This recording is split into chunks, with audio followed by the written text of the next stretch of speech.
Greetings. We're starting now, right? Yeah, starting now. Okay. Masal khair. Greetings, everybody, and welcome to this evening's plenary session with Dr. Keith Folse. Before I have the pleasure of introducing him, I want to explain a little bit about who I am and who I work for. My name is Micah Risher, and I'm the director of the Regional English Language Office at the U.S. Embassy in Cairo. And our job is to support English teachers around the country. And I'm very proud that we have at least 21 presenters here at this year's NILE TESOL conference who are alumni of our programs. If you would like to find out more about what we offer, we are going to do a session this evening at 8 p.m. We hope to see you there, and we hope that you'll enjoy all of the presentations over the next 2 days, as well as all the camaraderie that a world-class conference like this provides. And now, without further ado, I'd like to introduce our star this evening, Dr. Keith Folse. He's a professor from the University of Central Florida. He's published at least 78 books. I'm sure he's working on another one now. He's presented at conferences around the world. I had the pleasure of hearing him speak in Colombia almost a decade ago. And it's my great honor that we were able to have him join us to be a plenary speaker. I am going to now turn it over to him without holding us back. Thank you, Dr. Keith. Thank you for joining us, and thanks everybody listening in, and thank you also to the board of directors and the organizing committee of NILE TESOL. Thank you. Well, thank you very much. I'm going to go ahead and share my screen now, if that's okay. All right. All right, so let's get PowerPoint. Good morning. Well, good morning from Florida. I am in Florida. Hi, Keith Folse here, University of Central Florida in Central Florida in the United States. It is about 10 a.m. here on a rather cold and dreary wintry day. We usually don't have very much winter here in Florida because we're the sunshine state, and we don't have much sunshine today. But I'm here today to talk about vocabulary, vocabulary, and vocabulary. The title of today's presentation is Meeting the New Norms in Teaching and Learning Vocabulary Successfully. There are good ways to do vocabulary, and there are ways that are not as good for vocabulary, and that's what I'm going to talk about today. All right. First, I'd like to start by thanking everyone involved with the conference today. Special thanks go to the NILE TESOL organizing committee. If you have ever been involved with a conference, I don't care how little, how small it might have been, putting together a conference is huge. It's a tremendous amount of work. It's even worse, I guess it's the best adjective, during a worldwide pandemic. So thank you very much to the NILE TESOL committee, and thanks to the US State Department and the people who've helped organize my getting here today, my being sponsored. So thank you very much. Today, we're going to talk about vocabulary, and I have two key words in the title today, teaching and learning. I know most people talk about better ways to teach vocabulary. Well, when you teach vocabulary, there's also somebody who's learning vocabulary, and there is a lot of research, a lot of really good, solid, concrete research on better teaching of vocabulary, and also things that the learners can be doing. As a teacher who goes to many, many conferences, and I hear, this is what teachers should do, teachers should do, teachers should do, you know, there's a learner in this classroom situation also. How about what the learners should do? So I'll talk about both of those angles, if you will. I'm going to cover two areas, talk about people who are interested in research, and I'll talk about some things for people who are more concerned about teaching. Of course, I will connect the two as well. So the question I'm going to talk about is, what does recent research on vocabulary and second language tell us as teachers and learners? That's the research part. Let me say this. I've studied many, many foreign languages. I'm old. I've been teaching for 42 years. I love teaching, but I also love research. And I especially love research on classroom practices that are connected to vocabulary, vocabulary, and vocabulary. So my first language is English, my native language. My first foreign language was French, followed by Spanish, followed by Malay, I lived in Malaysia for 3 years, followed by Arabic many, many years ago. I lived in Saudi Arabia. Let's see, then I was in Kuwait for a short time. Then I was in Japan for 6 years. Japanese became pretty fluent, but I didn't learn Japanese accidentally. It takes a lot of effort. And of course, it was vocabulary, vocabulary, and vocabulary. And my newest foreign language is German. So when the pandemic began almost 2 years ago, I think March of 2020 was when I was teaching my normal class at my university, and then we went online, right? Or we went with Zoom or whatever we did. It's when we all did what I'm going to call emergency teaching, right? Everybody was emergency teaching for 2 or 3 months until we figured out what was happening. But I had already been teaching online for a long time, and this was just my first time doing it with Zoom. Zoom was new, but teaching online was not new to me. I've been doing that for many years. But I was going to say, during the pandemic, some people learned how to cook better. Some people decided to learn a new sport. Some people decided to go to the gym and get in better shape, better health. I decided to learn a new language. So I started German in March of 2020, and it's been a very interesting experience. And you know what's really important when I'm learning German? Vocabulary, vocabulary, and vocabulary. No vocabulary, no communication. So we'll talk about the research from that, for not just for teachers, but as learners. And I'm an experienced language teacher, but I'm actually a very experienced language learner. So when someone says to me in a workshop, if you want to learn vocabulary, you should do this. And I think, now that seems kind of strange to me, because that never worked for me. Or people will say things like, if you want to learn English, you have to use an English dictionary. I disagree. I personally disagree. I don't see any reason for me to have an English dictionary. If you're an Arabic speaker, why would you not have a bilingual dictionary? Well, the research is very clear on this. When people are first learning new vocabulary, getting a translation initially, I'm not saying translate all the time, but initially translations are the best link to a new word. But we'll talk more about that research in a moment. And then we'll also talk about teaching. And for teaching, we're going to talk about when things move to online teaching, what kind of changes happened. We know this very well. And which of these things do I think will last? All right. You can't talk about teaching without talking about your student. Who are your learners? Now, today I'm talking to many different people here in the audience. I don't know where you teach. I don't know your students. And I will say this many times today, but no one knows your learners better than you do. So please take the ideas I'm going to suggest today and see if it might work for you.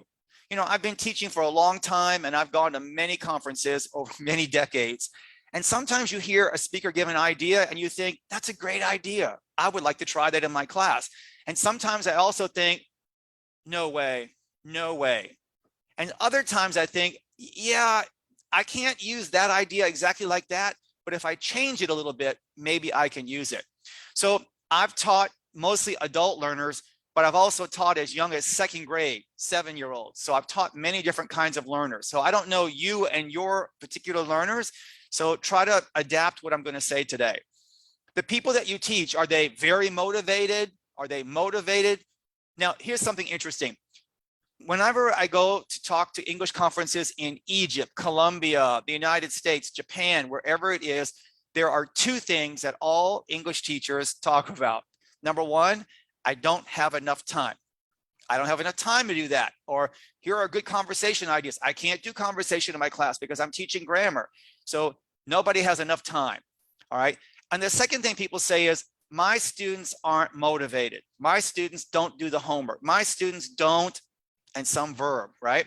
So what I think is interesting is that no matter where I go, people say the same thing. So maybe you're thinking, well, Folse, you don't understand. Here in Egypt, our students don't, well, I don't teach in Egypt. You are 100% correct. So excellent on that answer.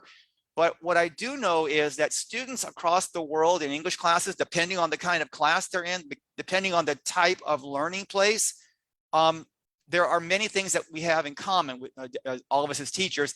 And one is that we don't have enough time and our students aren't so motivated. Also, you and I right now are at Nile TESOL.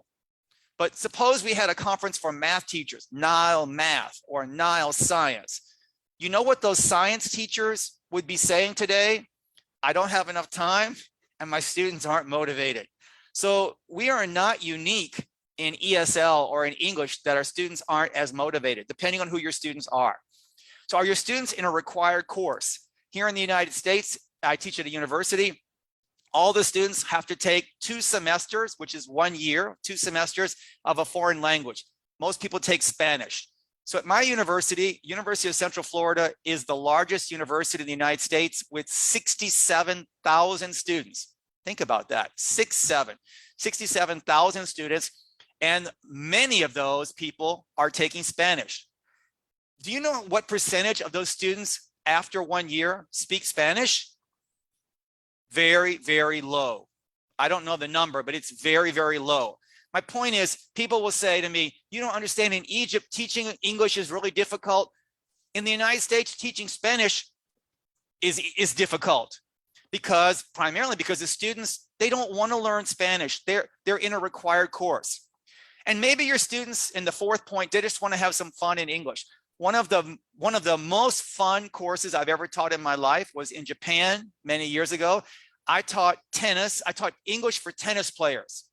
Now think about that. These were junior players, 13, 14, 15-year-old Japanese tennis players who were very, very good and maybe were going to be future national players in Japan, and they needed English to go to tournaments. So we didn't teach the verb to be. We didn't teach this is a book, this is a pencil. No, we taught tennis vocabulary. We taught sentences using tennis. They just wanted to have some fun. What they wanted to do was play tennis, not learn English, but they needed English. And then lastly, maybe you have students who need to pass a test. That's a very common reason. Now, read this list of different learning places. So you might be teaching in a university, a high school, an elementary school, a kindergarten, an intensive course or an intensive program. Some of you are teaching English through content classes. So this is something that's used in many places in many different countries. And I've done this as well, where I taught a class in international relations. Let's call it history, modern history class at a university in Japan. I'm not a history teacher, but I had a history book and it's in English. And my job was to teach the English necessary to understand that textbook and to understand the lectures, the classroom lectures about that topic. So English through content classes, it might be test prep for TOEFL or for IELTS. Of course, it could be English for work. You might be teaching an English class for pilots, people who fly the airplanes and they need to be able to have English for their communication. So we don't focus in there on how to go shopping. We don't focus on restaurant vocabulary. We teach English for a specific purpose there. And then of course, mandatory English, and your students may have no interest. My point in this information in green and yellow here is just to show you that I am very aware that all of us today are teaching very different kinds of students. And the student you teach makes a difference. You can't do the same activity with a kindergartner as you can with an adult. Now, I'm imagining that many people in the audience today teach mostly high school, university, college, or adults, and only a small percentage maybe teach elementary school.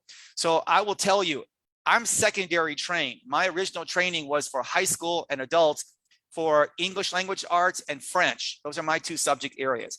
And when I was in Japan, I taught adults and high school students, but I also taught 2nd grade. If you teach kindergarten or elementary school, congratulations to you. I can't do it. I did 1 year. I survived 2nd grade. That's what my shirt says. Keith Folse survived 2nd grade. But we did a lot of vocabulary, words, words, and words.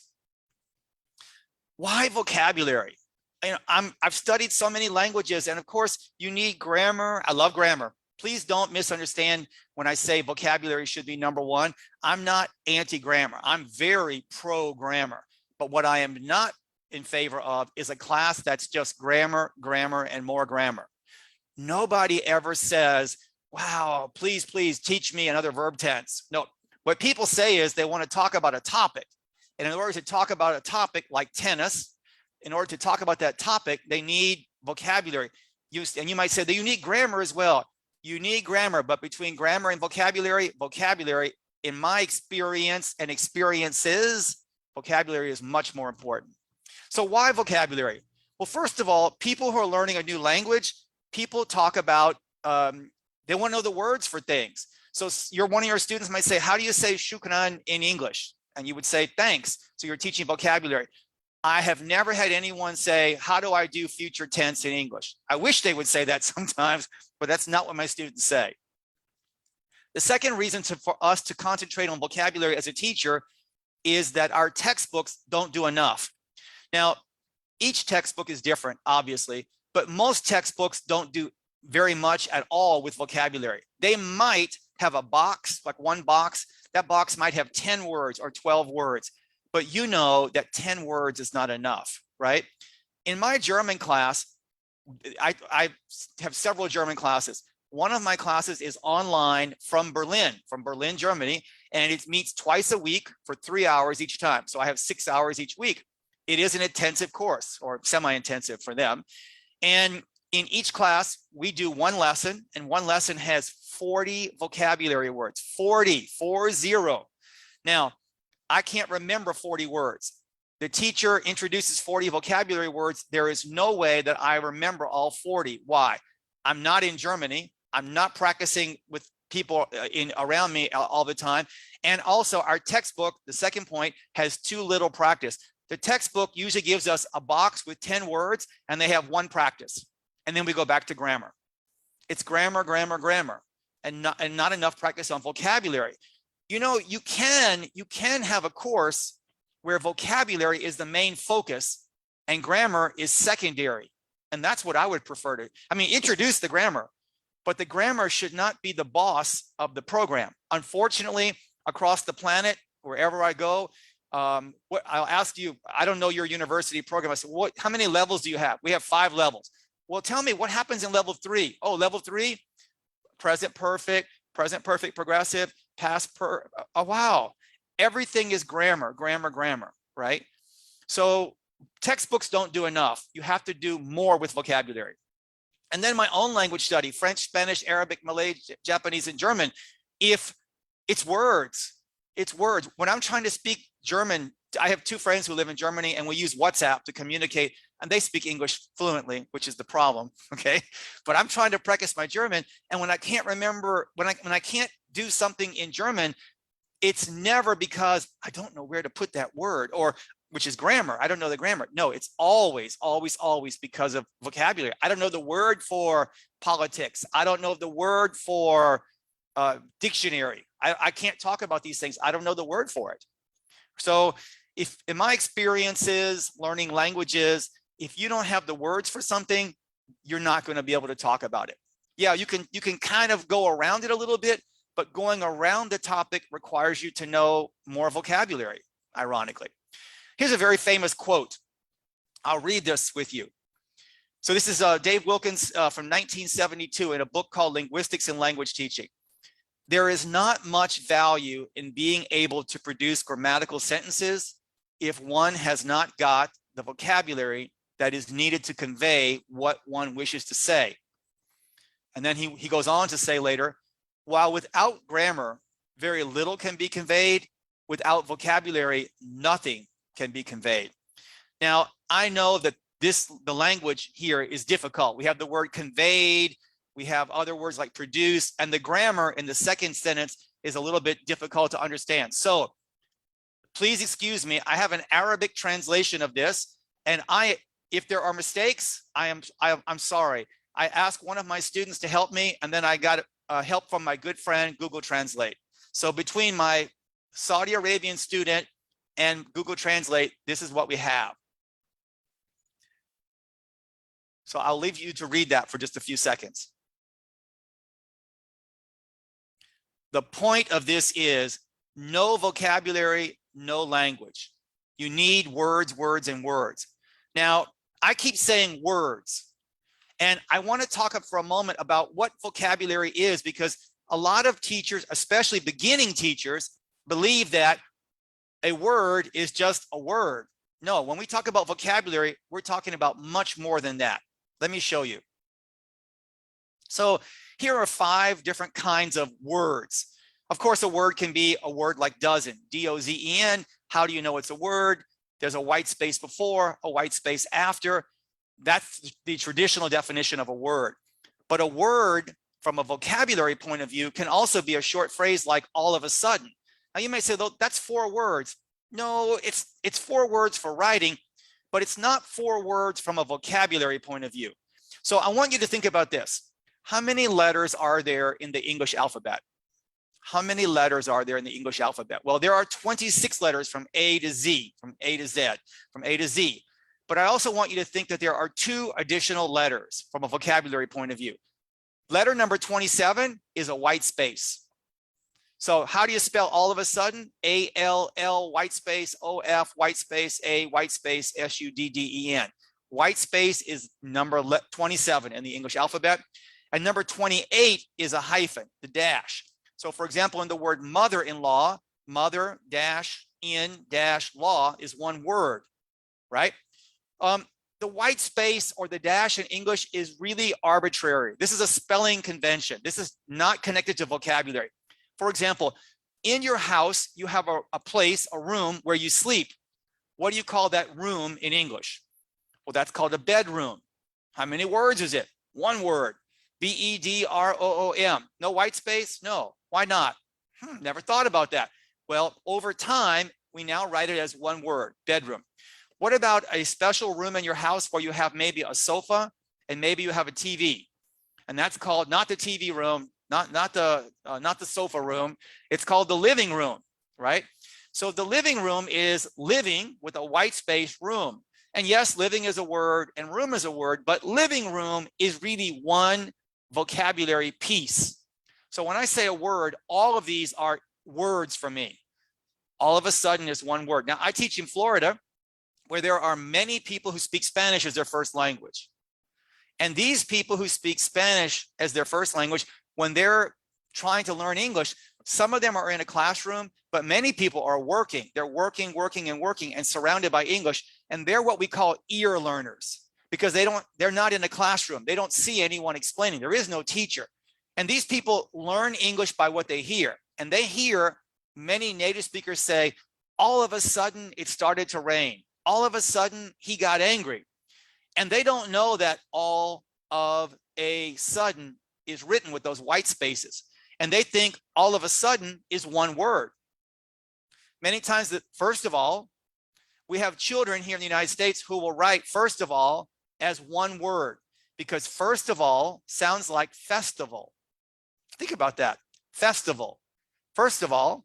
So I see this in elementary school papers all the time when they try to write. My point is, from a vocabulary point of view, this is not all plus of plus a plus sudden. This is all of a sudden. We also have multi-word units like one of the most. Well, one of the most by itself doesn't have any meaning, but it's very common in conversation.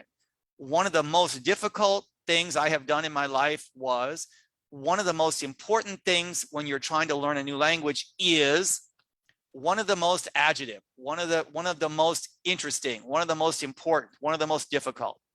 And also we have idioms, let the cat out of the bag. And you know, there's no cat and there's no bag. It means to tell a secret accidentally, right? So to let the cat out of the bag, that looks like it might be 7 words. It's not 7 words. It's 1 vocabulary piece, right? And then we have phrasal verbs like run out of.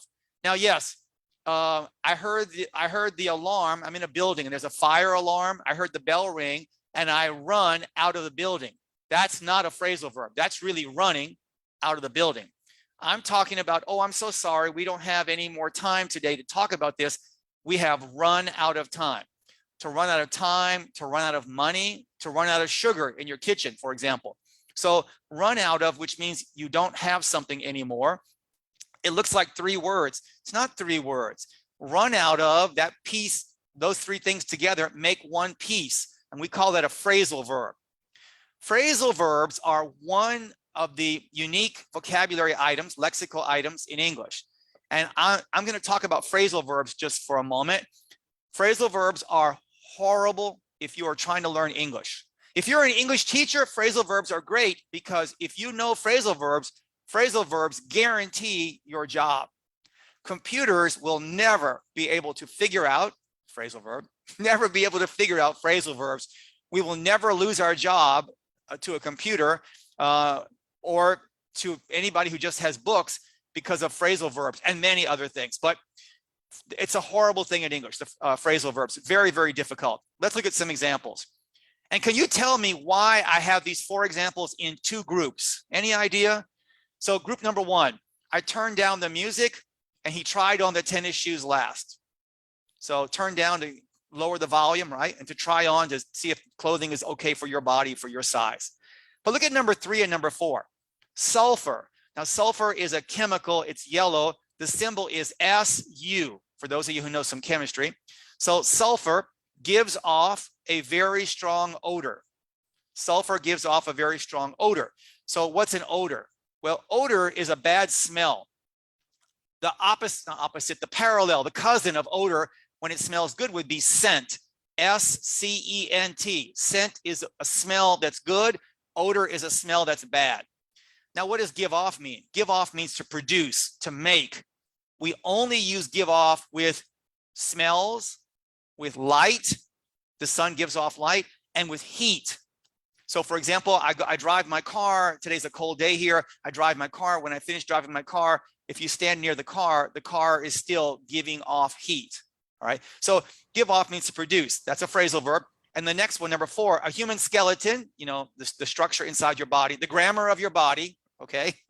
A human skeleton is made up of 206 bones. All right. That's a fact, 206 bones.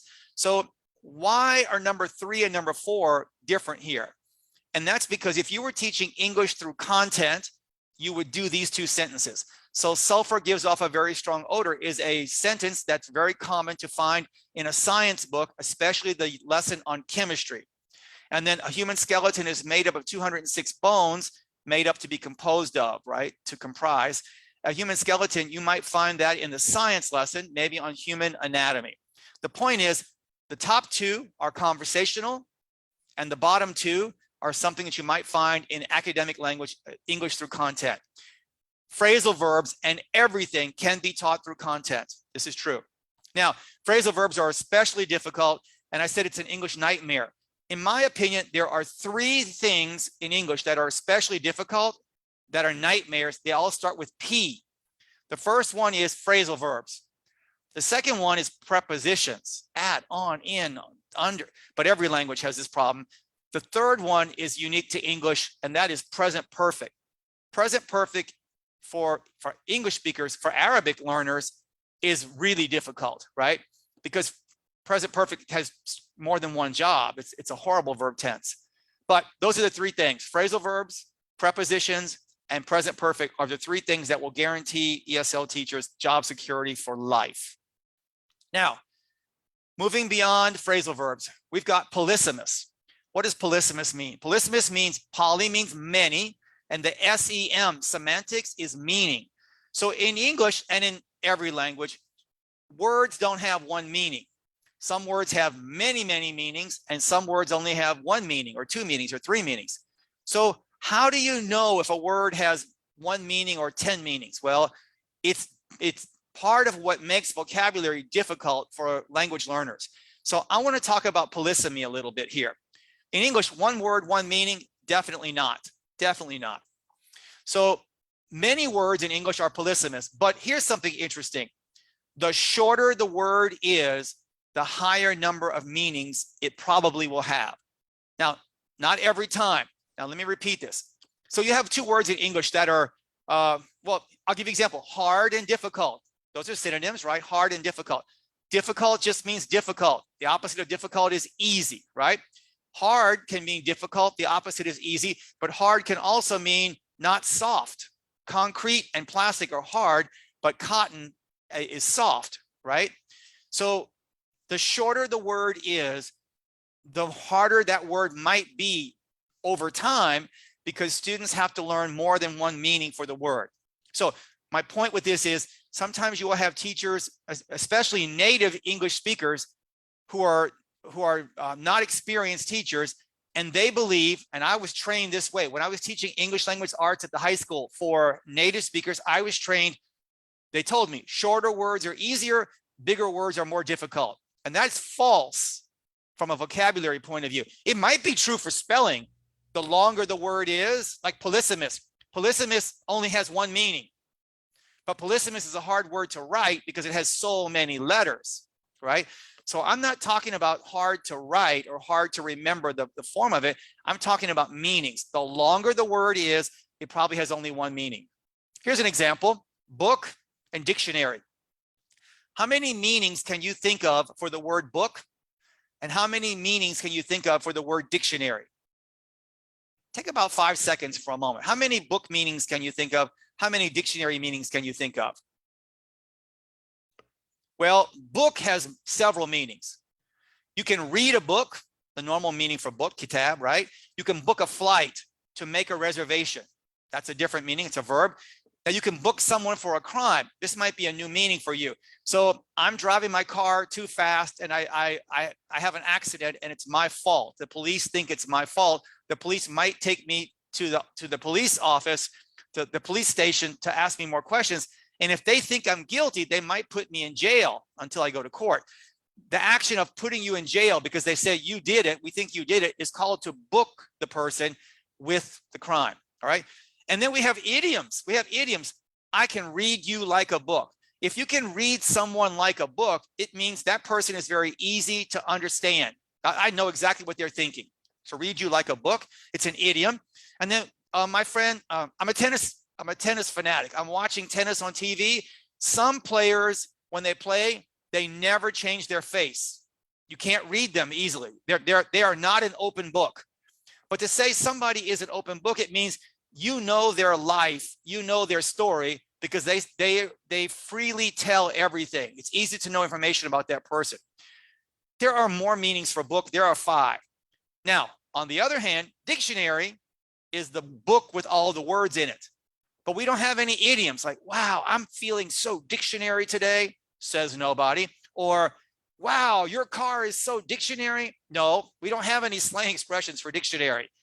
Book is a short word, has multiple meanings. It's Polysimus. Dictionary is not. I only introduce this because when you introduce a word, the shorter the word is, the more likely, the more probable it will have multiple answers. Now, I am not saying we don't teach all of those meanings at one time, but the shorter the word is, the student is going to have to revisit that word in the future to have more meanings. Let me give you an example here. Let's use a word take. Take is a very common verb in the English language. When you learned English, I'm sure you learned take very early in your career. For those who are teaching English right now, even if you have a very, very beginning class, a very low level class, you probably have used and taught the word take. So what does take mean? How many meanings can you think of for the word take? I'm going to give you 10 meanings right now. Take a shower, take a bus, take a picture, take X to Y. Take this book to the office, you know, go somewhere with something. Take a new job, take your time, take an aspirin, take medicine, take notes, take sugar in your coffee. Take my word for something. It means believe me, take my word for it. So in this case, with the word take is very Polysimus. Take has many, many meanings. In fact, if you check your dictionary, take will have 24, maybe 24 meanings. The worst word is get, G-E-T, but I think you already know that because get has so many meanings. Now, take has 10 meanings. And I think as a teacher, I feel bad for you. I feel sorry for you because take has 10 meanings, but you wait, there's more. We can make 9 phrasal verbs. Take up, take away, take down, take out, take off, take over, take on, take in, take back. 9 more. Wow, you had 10. Then we have 9, 19. And I think, I'm sorry, 19, this is a very difficult thing for you as a learner.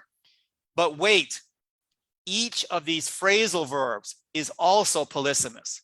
Let's consider one example. Let's do take up. What does take up mean? What definitions do you know for take up?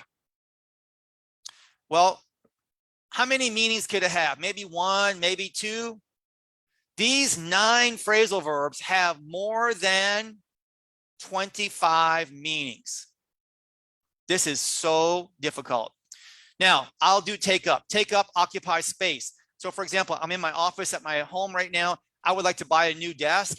I go to the store, I find a desk. It's beautiful. It's a lovely desk. I want this desk, but there's a problem.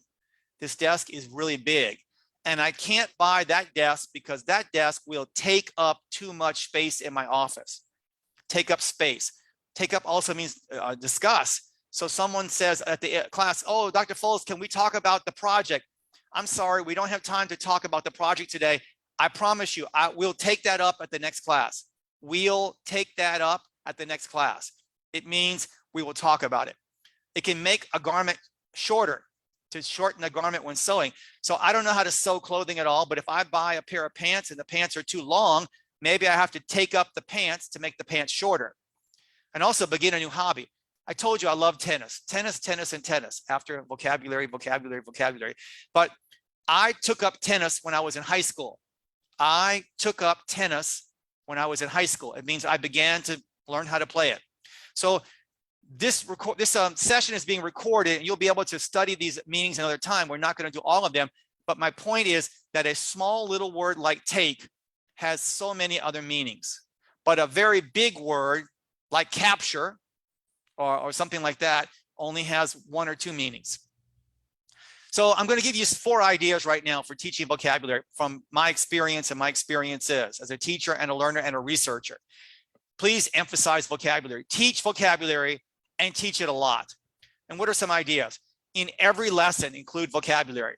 I don't mean, oh, well, there's vocabulary here. No, you need to, if it's something that's a sheet that you're doing, tell your students, please underline these 3 words. That's all you have to do. You don't need to spend 10 minutes on those 3 words because you can, listen, no one knows your students more than you do. Find 3 words or expressions that your students don't know and tell them, please underline these 3 vocabulary items, right? And that's going to draw their attention to the vocabulary item. Reading and listening is not enough. I hear all the time people say, I don't need to do a lot of vocabulary because if you read a lot, now, what was that sentence? You said, if the students read a lot, if is a little word, very powerful. My students don't do my homework. They're not reading extra stuff in English. So they're not going to read a lot. They're not going to listen a lot. People will say, well, in English, I learned my English and you learned your Arabic naturally, the natural approach. I didn't have anyone teach me this and I speak English now. Yes, but the difference is that you had years and years and years of your mother, your father, your brothers, your sisters, your friends speaking English again and again and again. Watch when you hear a mother and a baby. The mother tells the child, do you want a cookie? Do you want a cookie? Do you want a cookie? You want this cookie? Here's a cookie. Oh, isn't the cookie good? Watch a conversation between a mother or father and a baby or a young child. You'll hear the word cookie 10 times. Teachers go crazy. We don't have patience to do that in class and we don't have time. But in order for you to learn a language the natural way, it can work. It's just not efficient. And it's not possible for my students who are 35 years old or 25 years old at the university and who need to learn English yesterday. They can't do this naturally. Reading is good, listening is good, it's not enough. We need an explicit focus on vocabulary. Please write vocabulary on the board. I have watched many, many classes where at the end of the hour, the whiteboard, the green board, it's empty. It's empty. There was a lot of vocabulary, but nothing was on the board. Remember, your students are students first and foremost. When you write words on the board, they are more likely to see the word and notice the word. Whenever I teach a new vocabulary word, I never teach a word and think, that's it, it's finished, they got it. No. When I teach a word, think about this. In my office, there's a light right now above me. There are the switch for turning on the light. There are 2 kinds of switches.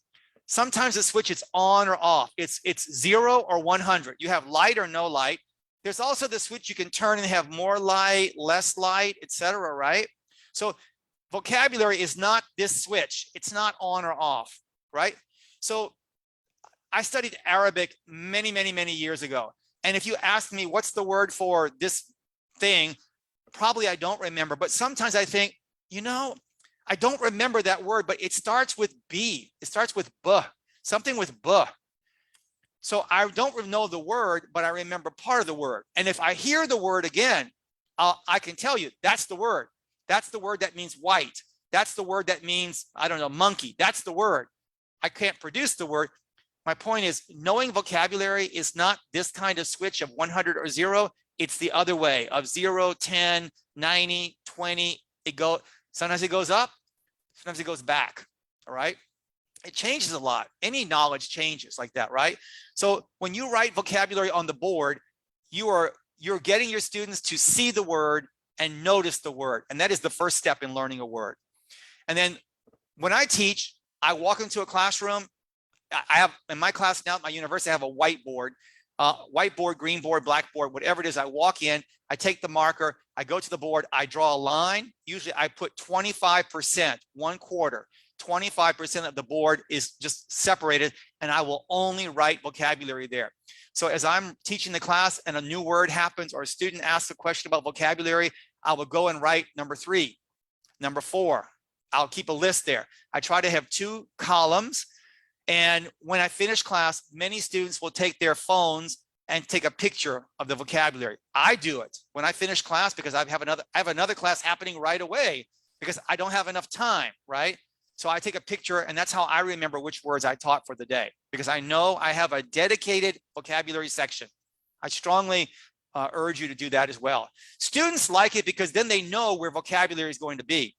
All right. Now, once you have dealt with vocabulary in some way, you have to have what I call lexical accountability. If you don't ever ask a question on your quiz or test about vocabulary, if you don't have worksheets or practices on vocabulary, students learn really quickly that you don't value vocabulary. And more importantly, look, if I'm a student in your class, what's my job? My number 1 job is to pass your test. That's my job. Learning English is secondary to me. My number 1 job is to get a good grade in your class, we hope. So if your test never has vocabulary questions, I won't study vocabulary. I won't try. So I think our job is kind of like a vocabulary coach. You know, I can't do all the vocabulary for you.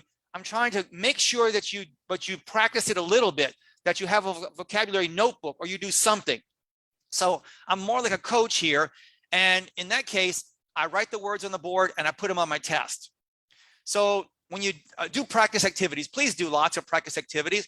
I told you about the board. When I have the board and I have 10 or 12 vocabulary words, sometimes in the class, just stop the class and do a vocabulary practice for 30 seconds, not 30 minutes. I have these 12 words and I'll say, okay, class, vocabulary practice. Ready?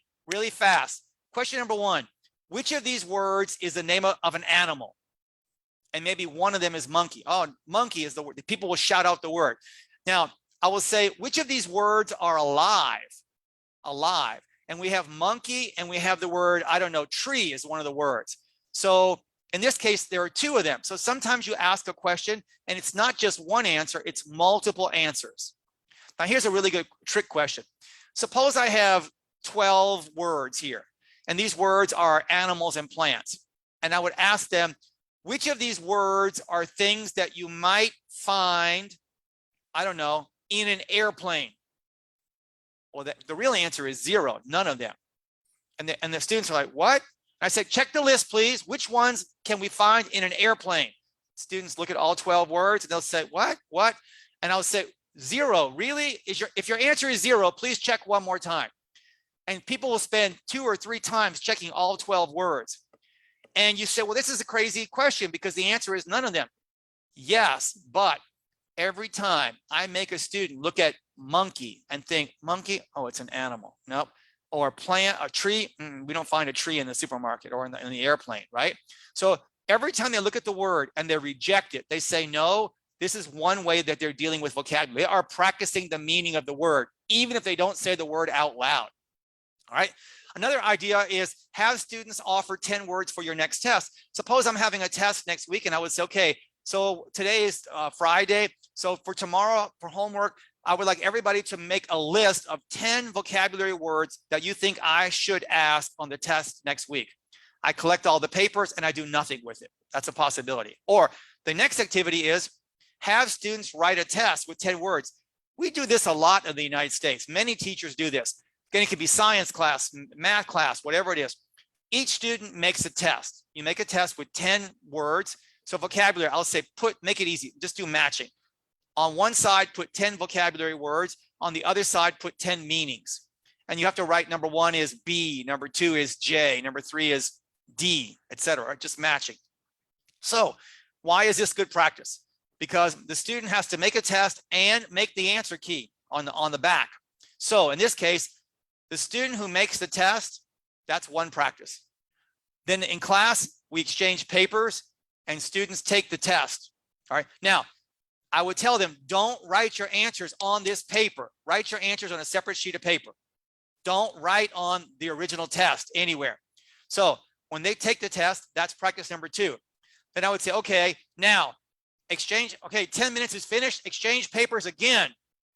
And now they're going to practice a 3rd time.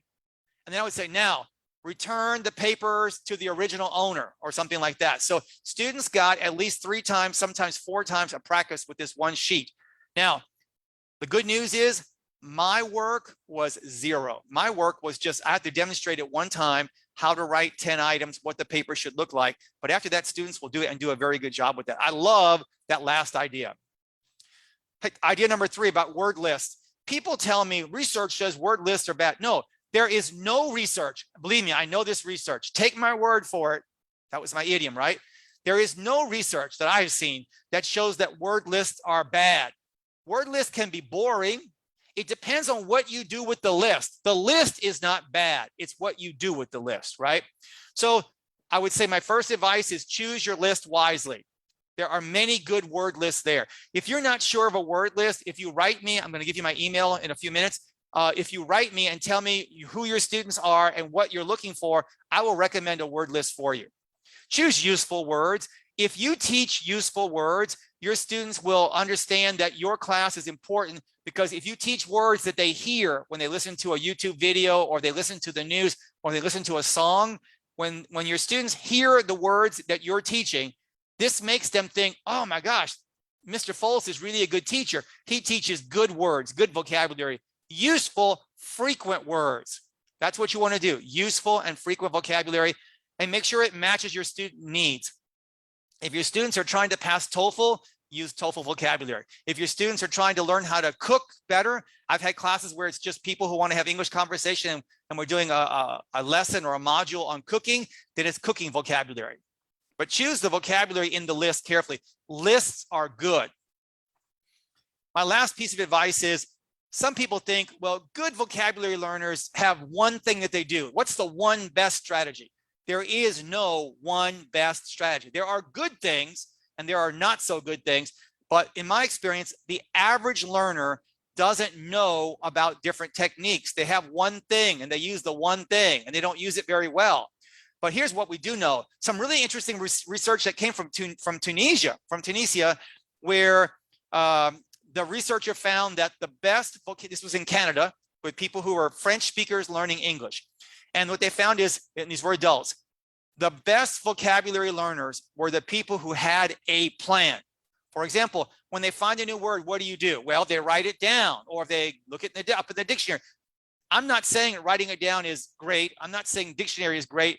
But what I am saying is the good vocabulary learners have a plan. Really, basically, they are good students. That's what they are. So what I always say over here, this phrase, if you only remember one phrase from my talk today, it's aggressive vocabulary hunters. If you want to succeed in English, if you want to succeed in learning Arabic, if it's your second language, when I'm learning German, every chance I can, I try to grab, I try to attack and take and win a new word. Vocabulary is my friend, but only if I get it, if I take it. Teach strategies. So teach different strategies to your learners. Teach people how to keep a vocabulary notebook.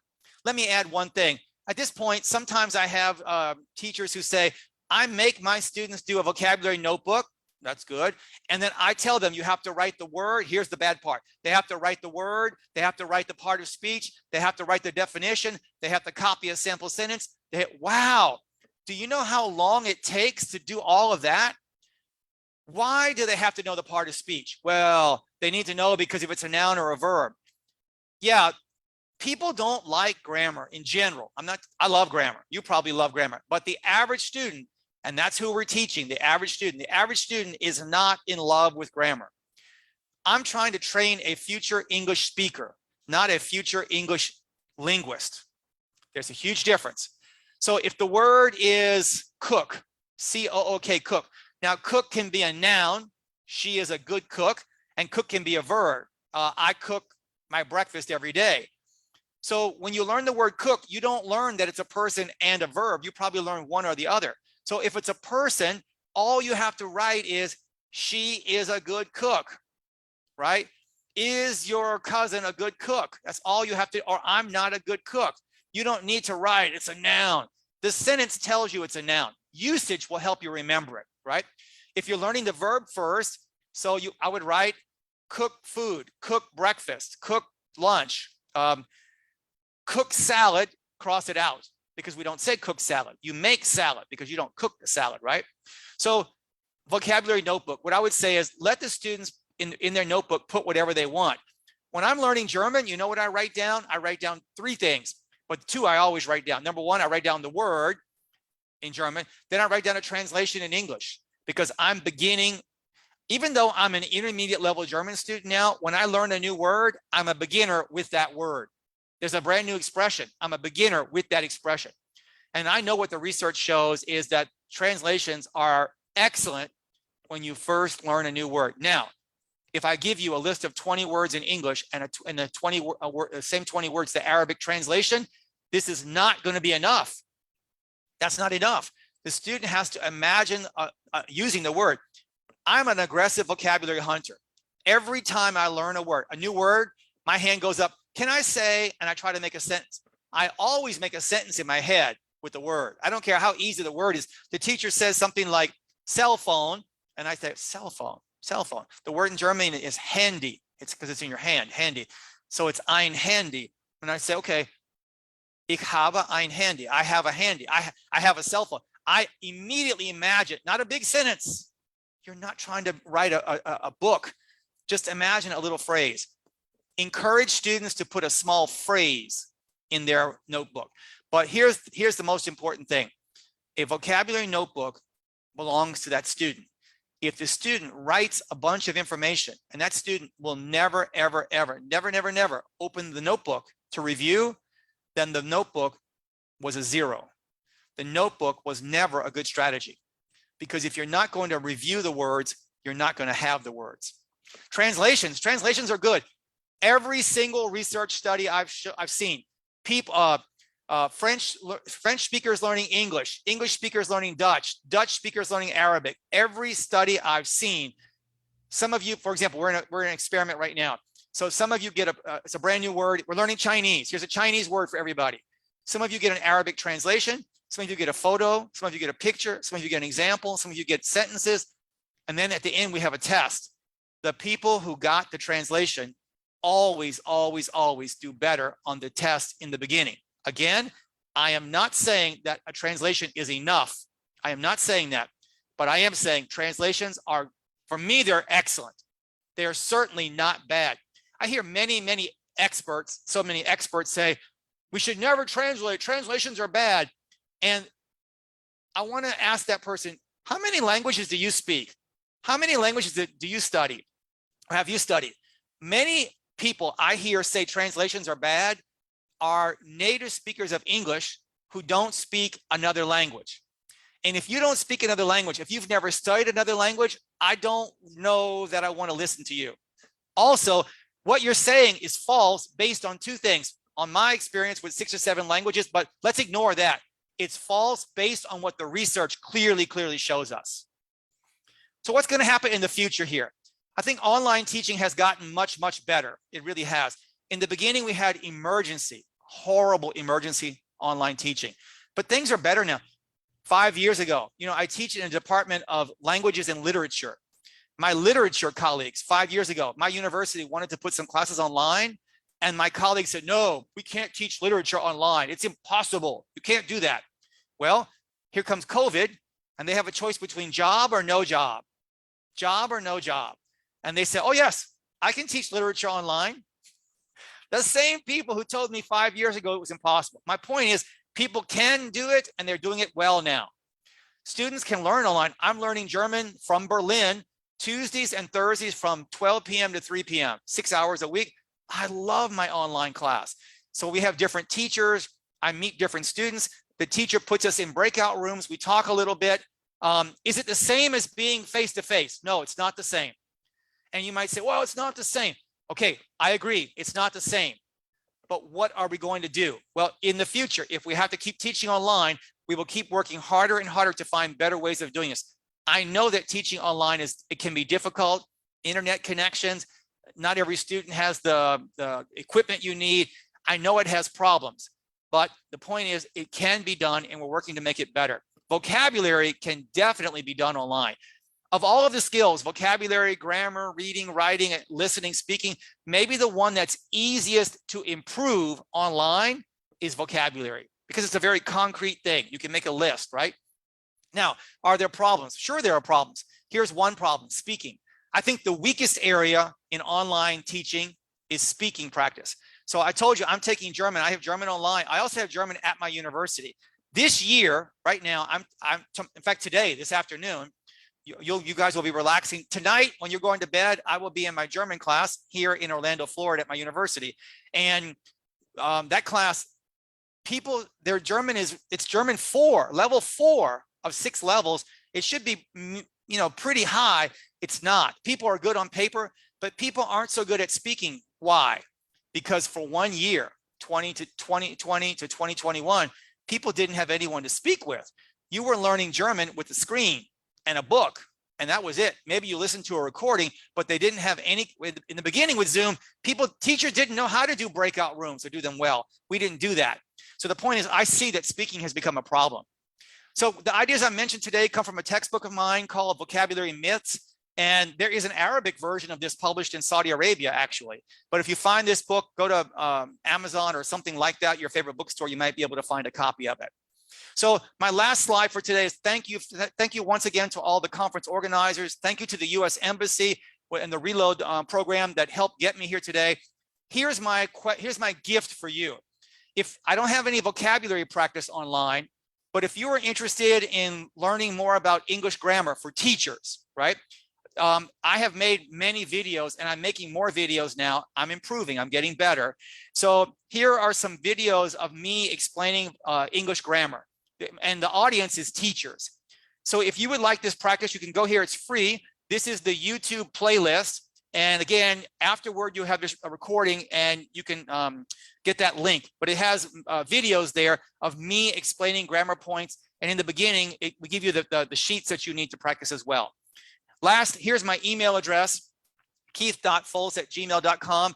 And if anyone has any questions, I'm happy to answer questions. Just email me. Be sure to tell me that you're from the Nile TESOL conference and tell me where you teach. Who are your learners? That would be helpful to me when I'm trying to answer your questions. So I thank you very much for your time today, and I hope you've had a great conference. Thank you very much. Thanks, Dr. Folse, for your very thoughtful and thought-provoking session. We had a lot of lovely comments that I'll share with you later. Thank you.